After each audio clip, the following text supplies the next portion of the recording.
ativei eles. Se eles ativarem, sim. Ah, tá. Pode ir. Boa noite!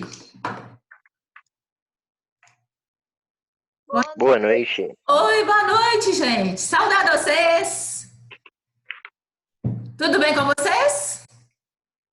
Oi, Tudo. Bruna, quanto tempo? Oi, gente, quanto tempo, nem me fale. Deixa eu primeiro, eu vou apresentar vocês, porque eu acho que vocês já ouviram falar nessa pessoa aqui, ó, vem cá. Já que esse aqui é o Gabriel, Oi. e ele é meu TI, porque ele que tem me ajudado aqui no dia a dia. Eu viro e mexe, eu falo na sala de aula, né? Então eu tô apresentando ele para as minhas turmas, tá? E com vocês, como vocês estão? Tudo em paz? Oi, gente. Sim, Sim, é o Pedro, não é Pedro? eu mesmo. Isso, tô reconhecendo a voz. Ô, e cadê o pessoal? Todo mundo desativou a câmera? Deixa eu ver aqui. É porque tá todo mundo descabelado, professora. Você não tá Ah, entendendo. mas eu também. Tá bom, gente. Ok, mas me fala. Depois eu até vou pedir para vocês realmente desativarem o microfone para não dar interferência. Mas e vocês, como vocês estão? A família de vocês, tudo em paz, tudo tranquilo? É tudo certo, graças a Deus. Que bom, que bom, que bom. Afinal de contas, a gente tem passado dias esquisitos, né? É ruim essa questão de ficar em casa, ver noticiário, é tudo tão tenso.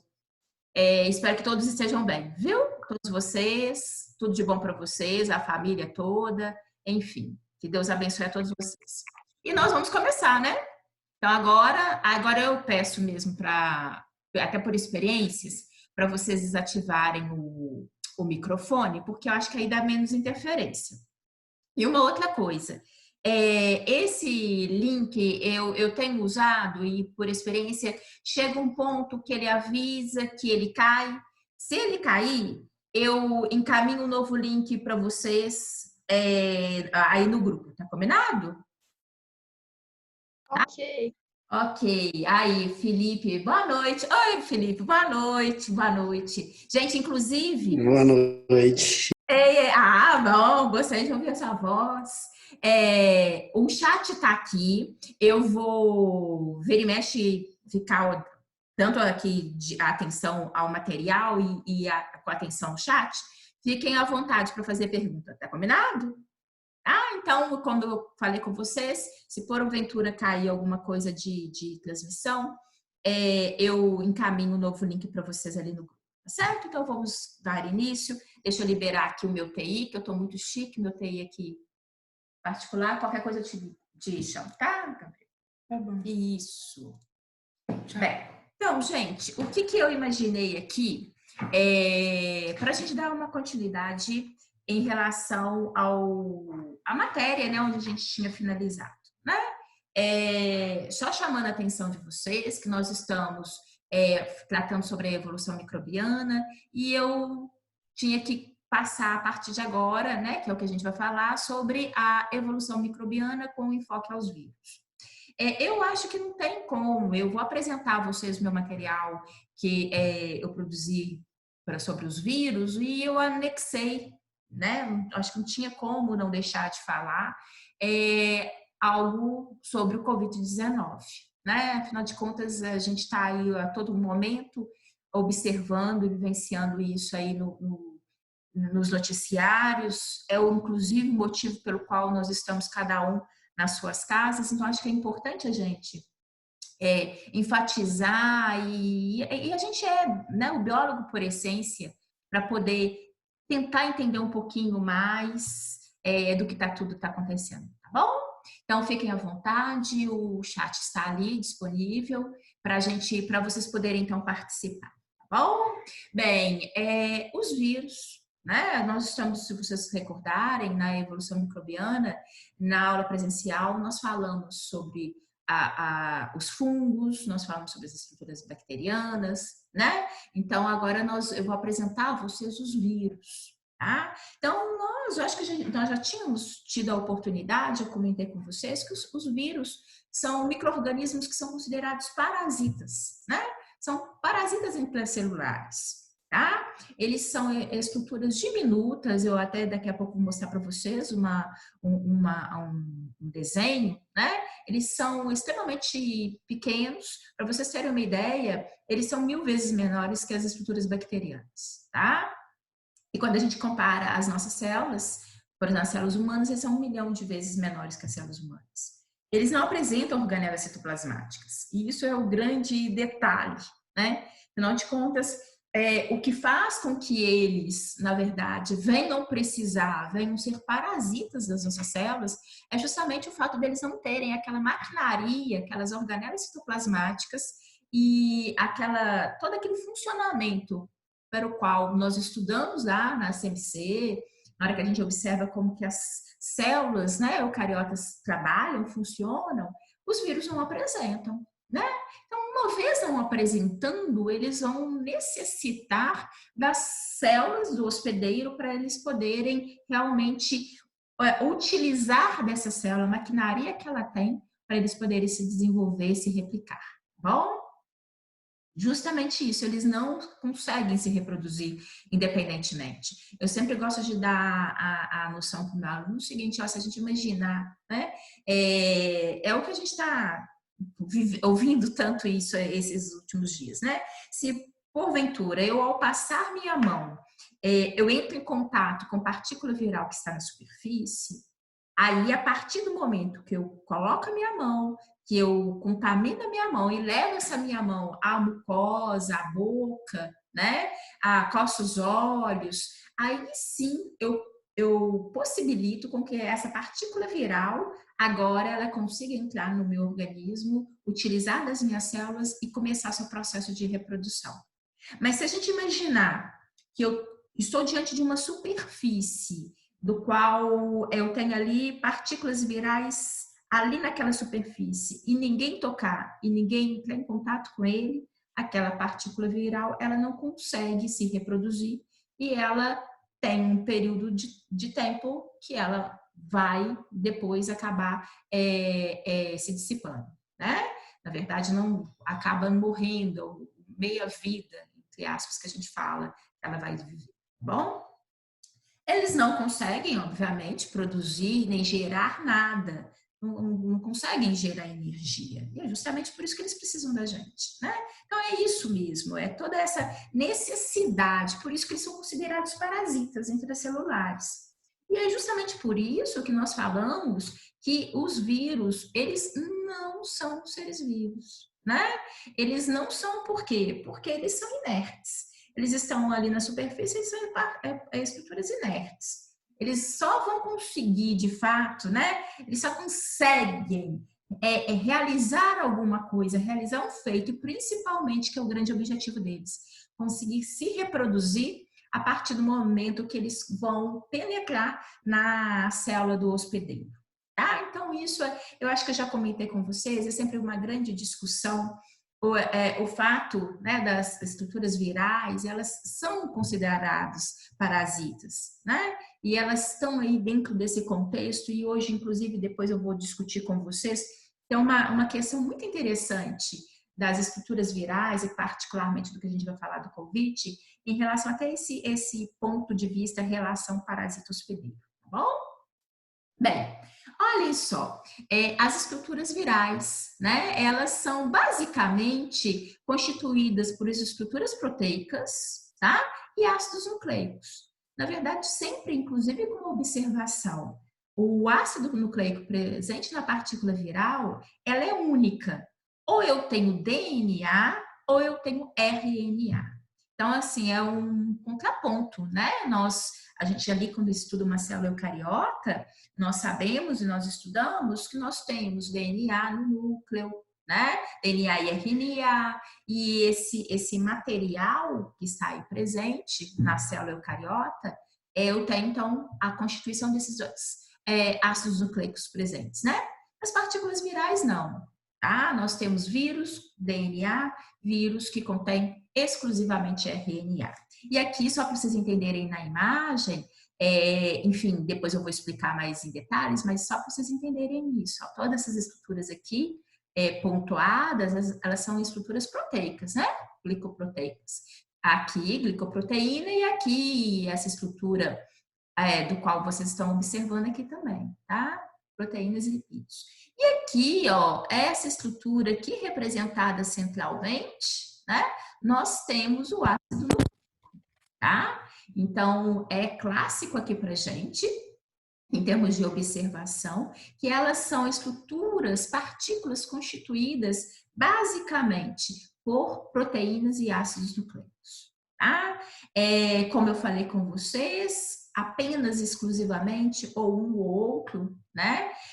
Nós possuímos alguns genomas RNA que eles codificam um pouco genes, tá? E aqueles que possuem DNA codificam até 200 genes. Tá? Aqui só para a gente entender bem essa representação, olhem só, aqui o próprio autor do desenho já coloca para a gente a indicação da associação das proteínas, né? E aqui a característica do material genético, tá? Que é o ácido nucleico, e sempre vai ser ou um ou outro. Aqui eu não vou me ater em relação ao envelope ou capsídeo, não, que eu vou explicar para vocês de uma maneira separada, adiante, aí depois dá para vocês entenderem, enxergarem isso de uma maneira bem melhor, tá? Olhem só, aqui é justamente isso que eu vou apresentar agora a vocês. As partículas virais, elas apresentam uma cobertura proteica. E essa estrutura proteica aqui, ó, é o capsídeo, tá?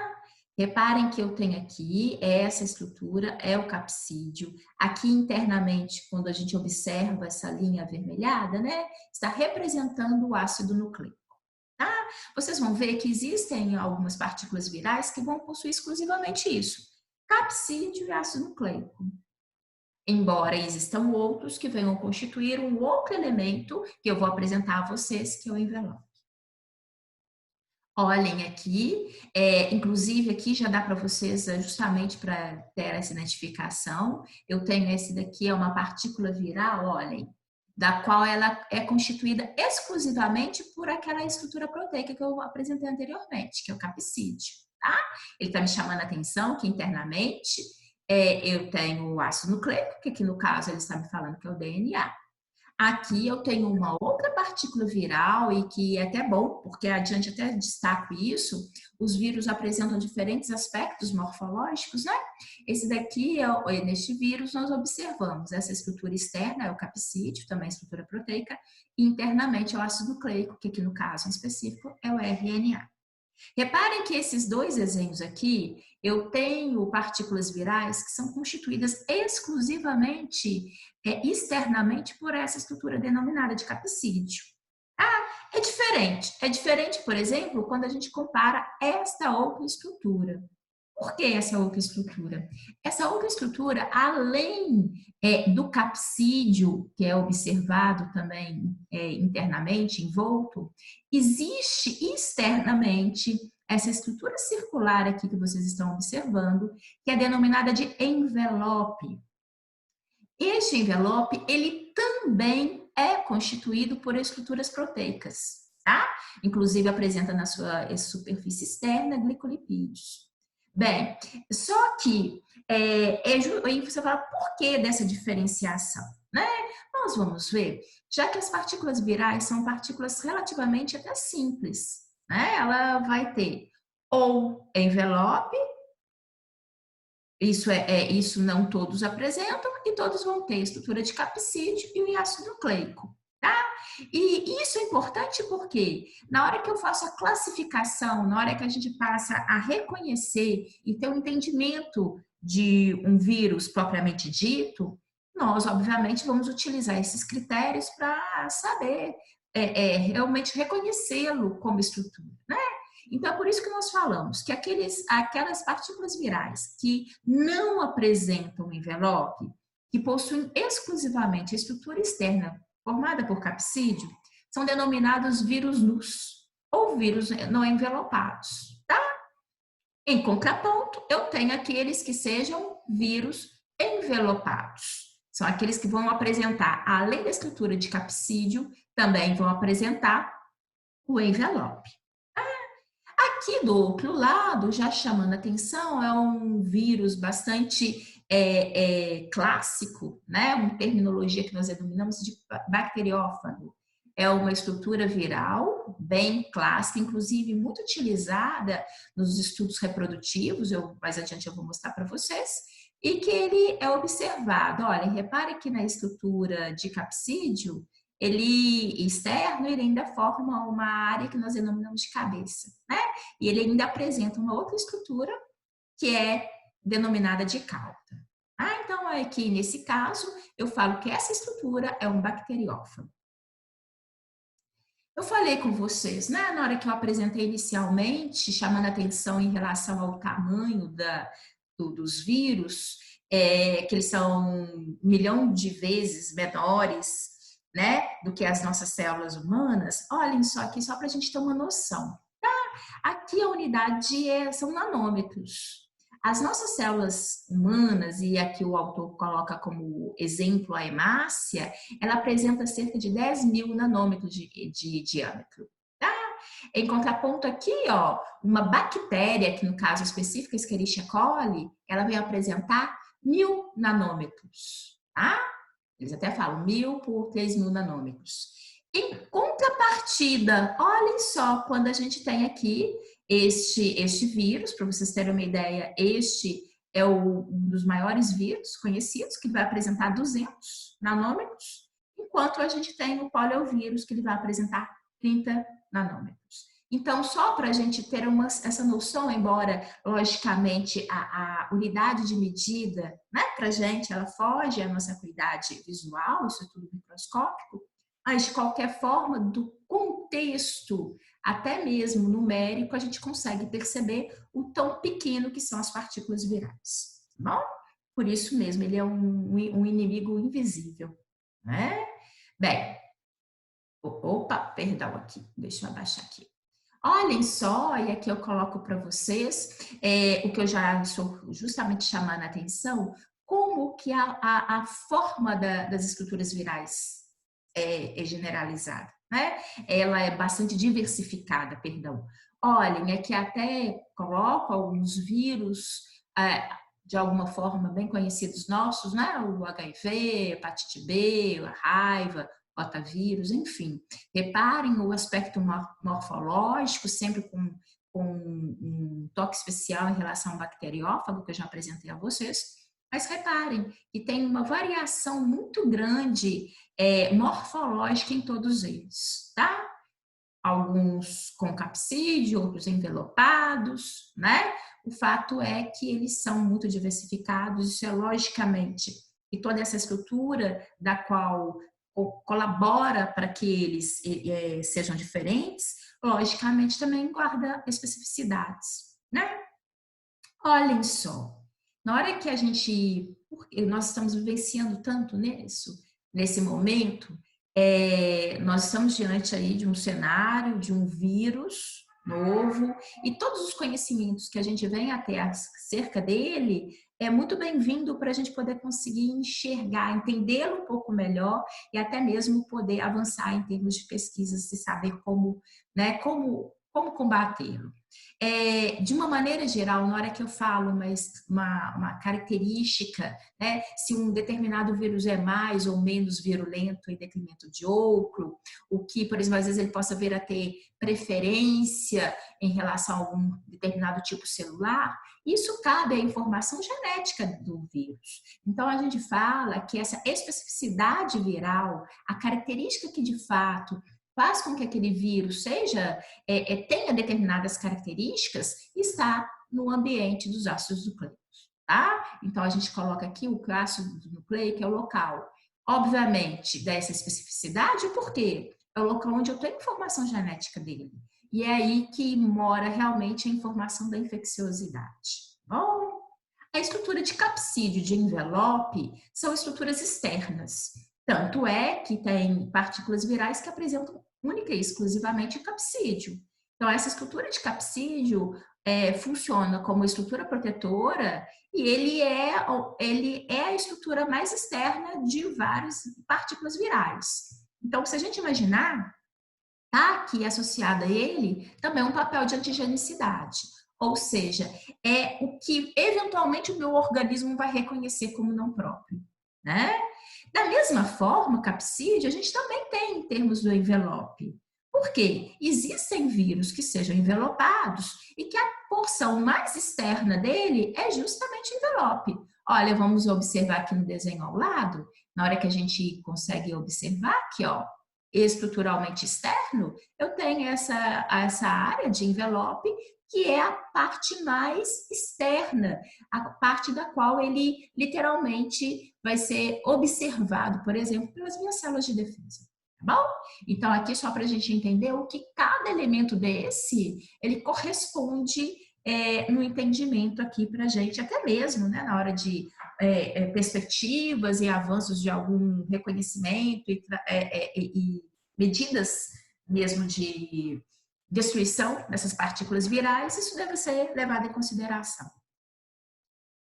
Os vírus, a partir do momento que eles, de fato, né, não possuem essa maquinaria, que esse é um fator tão primordial quando a gente fala de vírus, que eles não apresentam aquela maquinaria que as nossas células possuem, é por isso mesmo que eles vão ter a necessidade de transferir o material que eles possuem, que eles carregam, que é o material genético, para outras células. Então, na hora que ele literalmente vem a parasitar, qualquer que seja outras células, ele precisa de colocar a informação dele ali, né? Ou seja, ele precisa de injetar, transferir aquele material genético, que é a informação, que é onde de fato tem a especificidade viral, ele precisa de injetar, transferir esse material para dentro das células. Vocês vão ver daqui a pouco como ele faz isso, tá? Eles multiplicam-se assim dentro das células hospedeiras. Nós denominamos aqueles vírus que apresentam única e exclusivamente como ácido nucleico o RNA, aqui no caso até representado, ó, esse daqui é uma partícula viral, reparem, partícula viral envelopada, tá? Essa estrutura daqui é o capsídeo e esse material aqui é um RNA. Então, aquelas partículas virais que apresentam o RNA são denominadas, e provavelmente vocês já ouviram falar, né, às vezes em alguma situação aí, de retrovírus ou RNA vírus. Tá? Então, eles apresentam o RNA ao invés de apresentar o DNA, que, como eu falei com vocês, sempre ou um ou outro. Tá? É importante, até gosto de colocar isso daqui para os meus alunos, porque, logicamente, nosso foco sempre falar sobre os vírus que atuam, que atacam as células animais, né? Mas, entretanto, é notório, a gente sabe que as partículas virais elas podem atuar tanto parasitando bactérias quanto parasitando células vegetais, né? É importante porque, embora logicamente o nosso foco seja esse, é sempre bom relembrar isso, né? A gente não pode deixar de pontuar para não cair no esquecimento. As estruturas virais, elas são denominadas de acordo com a doença do qual ela causa. É interessante o seguinte, porque isso daqui, obviamente, é um componente básico quando a gente fala de vírus em qualquer que seja a disciplina, e o que eu, como professora, eu venho percebendo é o seguinte, gente, cada época eu tenho um vírus diferente para atualizar e para colocar aqui em relação aos meus alunos. Né? Tem o vírus da AIDS, que é o vírus HIV, que é notório, sei que é bem conhecido de todos, continua sendo, né? Infelizmente. Tem o advento da dengue, então eu sempre coloco isso para os meus alunos relembrarem que é o vírus da dengue. Inclusive, essa imagem daqui já apareceu muito no outdoor aquelas propagandas estampadas atrás dos ônibus de BH. Já apareceu muito dessa imagem aqui, talvez vocês não relembram, porque eventualmente na hora que isso aconteceu, vocês não faziam associação, que esse é o vírus da dengue. Aí depois eu tive logo após que é o vírus da chikungunya, que também se tornou notório, importante para a gente pontuar. E agora eu coloquei aqui para vocês, né? O vírus da Covid-19, tá? Que é o coronavírus, novo coronavírus. São conhecidos mais de 7, eu vou apresentar vocês adiante, mas olhem só, né? Então eu chamo a atenção isso, ainda mais particularmente para vocês, turma, porque biologia, né? A gente acompanha muito isso e provavelmente possa ser o futuro de alguns de vocês. Não sei a intenção de vocês em termos de sala de aula, não, mas provavelmente vocês vão ter essa oportunidade de reconhecimento. Gente, a gente que leciona, a gente vai percebendo quanto que essas questões, né?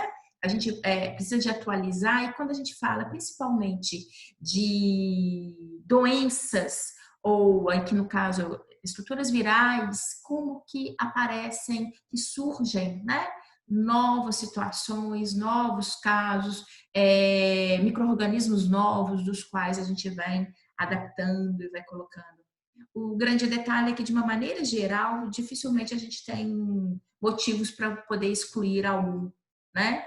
Às vezes a gente só não fala, às vezes de todos por uma questão de tempo, mas só vem surgindo novas preocupações, novas situações e novos casos. Então, aqui eu apresento a vocês esse o vírus, né, o novo coronavírus, que é o SARS-CoV-2, que é o causador da Covid-19. Tá? Ele foi detectado pela primeira vez em 31 de dezembro de 2019, em Wuhan, na China. Isso a gente sabe, né? Mas é porque não tem como não deixar de pontuar isso. Os vírus, eles têm virulência variável. Vamos colocar isso em relação ao que nós estamos observando no nosso cotidiano. O que a gente tem observado na hora que a gente liga os noticiários? E além das medidas preventivas, as quais estão sempre sendo tomadas, discutidas, né? Enfim, mas o que eles falam muito? Obviamente, eles pegam lá de Wuhan, na China, e de outros locais também, não só de Wuhan, mas de outras localidades da China, da Itália. Eles estão tentando entender, realmente conhecer o que de fato esse novo coronavírus, qual que é o grau dele mesmo, né? De transmissibilidade e de letalidade. Então, chegou-se a pensar que era de baixíssima letalidade, de repente, na hora que passou para a Itália, a gente tem um retrospecto diferenciado. Então, isso é muito importante. Reparem que conhecer e saber qual que é o grau de virulência do micro-organismo em questão, ele é muito importante. Existem vírus que são considerados mortais, como é o caso do ebola, né? Que eles, uma vez o indivíduo positivo, ele tem esse vírus, ele vai ter ação rápida e leva a imortalidade de uma maneira muito intensa e muito rápida, tá? Existem outros vírus que eventualmente vão ser reconhecidos como ação lenta. Tá? Podem matar, mas a médio e longo prazo. O clássico aqui não tem jeito da gente mudar, né? É porque na hora que a gente coloca assim, eu tenho certeza que vocês conseguem reconhecer, relembrar, saber, a gente sabe do histórico do HIV. Então, o HIV é um vírus que mata, mas nós sabemos que ele é de ação lenta, né? E, eventualmente, nos dias de hoje, um indivíduo, tomando todos os cuidados, ele possa até viver bem, relativamente bem, com qualidade de vida ao longo do tempo, né? Existem aqueles vírus que são relativamente, não passam de serem incômodos, né? São aqueles vírus dos quais tendem a causar resfriados, que são os clássicos, ou as viroses. Eu acho que a gente já teve a oportunidade de comentar em sala de aula sobre isso, né? Independente de a gente ter chegado na parte de vírus, mas é aquela questão. Tem hora que, eventualmente, até eu, como mãe, eu fico receosa. Será que eu preciso mesmo de levar meu filho ao médico? Vai falar que é virose? Não vai pedir para guardar? Enfim, sempre é importante e necessário de levar para ter realmente um critério clínico, né? Mas por quê? A questão é que, uma vez diagnosticada como uma virose, e desses vírus são incômodos, eu preciso de hidratar, cuidar, ter cuidados paliativos, que ele, por si só, o organismo tende a se resolver, né? Bem, aqui existem várias características que possam diferenciar os vírus, né? Só que a gente precisa, e a gente que é da biologia, a gente sabe disso. A gente, para poder reconhecer, conhecer o que a gente estiver estudando, a gente precisa de organizar, né? Categorizar. E é isso que eles fazem em relação às partículas virais. Primeiro, eles vão separando. Aquele vírus apresenta ou não, qual tipo de ácido nucleico que ele vem apresentar? É DNA ou é RNA? Então, é uma das vias de classificar, tá? Outra característica é também a que nós falamos. Existem aqueles que venham ser vírus considerados nus ou não envelopados. Existem aqueles que apresentam envelope. Então, a gente já consegue fazer um outro grau de separação. E a gente também consegue fazer uma separação da partícula viral a partir do modo de que ele vai entrar na célula, né? Que é o modo de incorporação. E eu vou mostrar a vocês daqui a pouco que isso cai até dentro do aspecto, né, do ciclo de vida dos vírus. E aqui, né, como nós estávamos falando, os vírus, eles não conseguem, de fato, sobreviver por muito tempo fora das células, né? Obviamente que esse intervalo de tempo ele é muito variável e se a gente recordar, é isso que a gente tem visto ultimamente, né, em termos de entendimento, tentar entender o quanto de tempo que o novo coronavírus ele consegue ficar ainda viável nas superfícies externas, né? Enfim, o fato é que de uma maneira geral, eles tendem a não suportar grandes períodos, mesmo porque eles ficam ali susceptíveis a intempéries, a situação, variação de temperatura, a agentes químicos, e isso acaba, obviamente, agindo sobre eles, tá? Então, o que é a principal via da qual a gente tem como prevenção? Tentar evitar com que as partículas virais tenham acesso às nossas células, né? A gente sabe disso, isso não é um caso de hoje, mas muito evidente em virtude do que a gente está vivenciando. Olhem só, como que é a forma como que essas partículas virais podem e conseguem entrar nas nossas células, né? Sempre tem a característica dos receptor, dele ser reconhecido, né? Reparem aqui, eu vou pegar em termos de imagem, aqui a representação de uma partícula viral, né? Reparem vocês que ela precisa de ter esse reconhecimento e ela só vai conseguir, de fato, inocular o seu material genético dentro da célula hospedeira a partir do momento do reconhecimento. E esse reconhecimento se faz através das estruturas proteicas presentes no próprio envelope do vírus, né, a própria estrutura viral, e também um receptor que é observado na célula hospedeira. Então, existe um reconhecimento aqui entre a partícula viral e a célula hospedeira, tá bom? Então, inclusive também um outro mecanismo possível de tentar evitar, né, que de repente interferir nesse reconhecimento para que, obviamente, essa partícula viral eventualmente possa não conseguir entrar dentro da célula hospedeira, tá bom? Como a gente falou, já que eles são intracelulares obrigatórios, eles precisam de entrar na célula hospedeira para ter a reprodução, tá? Literalmente, eles precisam de haver, de fato, essa penetração do material genético dentro da célula para que aqui dentro desse ambiente celular, utilizar de toda aquela maquinaria da qual nós sabemos, as organelas citoplasmáticas, estruturas ribossômicas, né? Para poder, de fato, se replicar. Porque qual que é o objetivo central deles? Reproduzir, né? Porque só assim eles conseguem fazer com que com que esse vírus de fato possa existir adiante. Então, isso é um passo primordial, tá? Bem, deixa eu falar com vocês aqui, gente. Dentro de 4 minutos vai cair essa live, tá bom? Aí aquilo que eu falei com vocês, eu já encaminho direto, aproveitem esse intervalozinho para ir ao banheiro, tomar uma água, e dentro de 5 minutos eu encaminho para vocês um novo link, tá certo? Para vocês entrarem. Até os meus alunos têm gostado disso, que é bom que dá uma pausazinha, tá bom? Então, Tá bom. tá, valeu, Pedro. Então, não assustem não. Na hora que interromper, é porque vai cair mesmo. Então, aqui, ó, chamando a atenção de vocês, que ele vai ter, então, esse reconhecimento. Percebam vocês aqui, o autor dessa imagem está colocando justamente para gente, olha, o que eu chamei a atenção aqui anteriormente, que é fundamental, que é aquele reconhecimento entre a estrutura viral, a partícula viral, lembra aquela glicoproteína que eu chamei a atenção de vocês, presente na porção externa? Então, haverá um reconhecimento entre essa glicoproteína e receptores de membrana da célula hospedeira.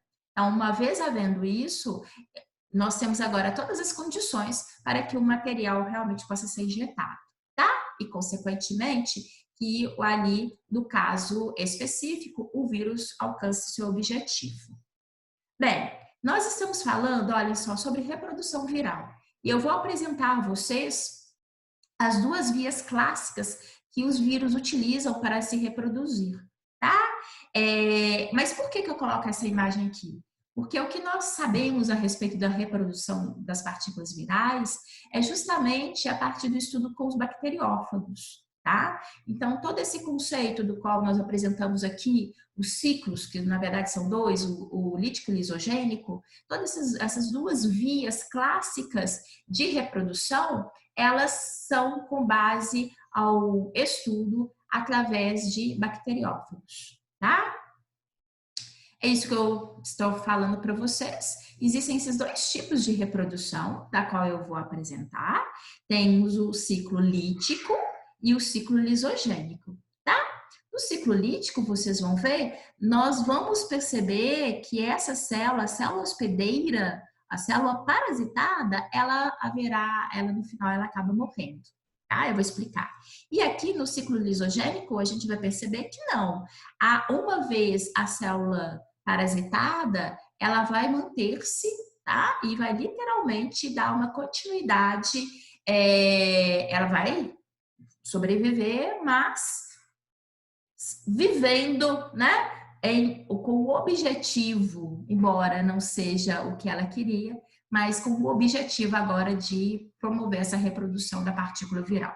Como vai estar aí agora, eu vou, literalmente, a gente vai finalizar aqui, que esse vai ser o slide que a gente vai dar continuidade, e que aí, pra gente ter uma continuidade de raciocínio, tá bom? Então, 5 minutinhos, bebam uma água, podem ir ao banheiro, podem voltar já.